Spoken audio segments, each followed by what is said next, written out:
Olá, eu sou Vera Lúcio e a nossa meditação de hoje tem o tema Permita que sua vida seja consertada.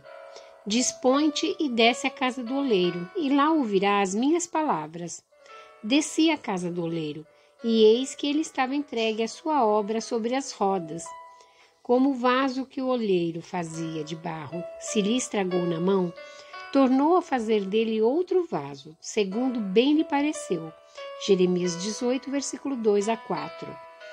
Quando minha esposa e eu éramos missionários em Boa Vista, no território de Rio Branco, hoje estado de Roraima, no Brasil, dirigimos a construção de uma escola. Um dia contratei uma carreta e fui com meus 2 meninos a uma olaria, onde se fabricavam objetos de cerâmica e também tijolos. Percebi que em um canto da olaria havia uma pilha considerável de cacos de barro. Enquanto esperava que enchessem a carreta, perguntei ao proprietário o que tinha causado a quebra de tantos objetos. Ele respondeu que não se tinha dado tempo suficiente para que o barro secasse antes de ir ao fogo, e a umidade havia se transformado em vapor, causando estrago nos objetos. Ele disse que aqueles cacos não tinham utilidade alguma, a não ser para preencher buracos e serem pisados pelos homens, sem dúvida. Evitar que grandes objetos de argila ou metal se rachem durante a manufatura pode ser difícil.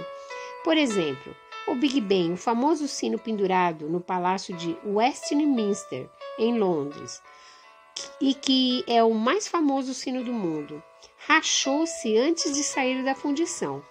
Ele foi devolvido para conserto, e o reparo foi tão bem sucedido que o sino tem marcado o tempo virtualmente, sem interrupção, desde que foi instalado há quase 140 anos. Ao contrário do que aconteceu com os objetos quebrados que vi em Boa Vista, havia esperança para o vaso estragado que Jeremias viu nas mãos do oleiro. O barro ainda não havia ido para o fogo, de modo que o oleiro simplesmente o moldou novamente. Contudo, uma vez secado ao forno, é impossível refazer o vaso de barro. De modo semelhante, será impossível uma nova criação, depois que o fogo do último dia tiver efetuado a sua obra. Paulo diz que manifesta se tornará a obra de cada um, pois o dia a demonstrará, porque está sendo revelada pelo fogo, e qual seja a obra de cada um, o próprio fogo aprovará. 1 Coríntios 3, versículo 13. Agora é o momento de permitir que o oleiro mestre refaça você e o torne um utensílio para a honra. 2 Timóteo 2, versículo 21. E que Deus abençoe você nesse dia. Em nome de Jesus. Amém.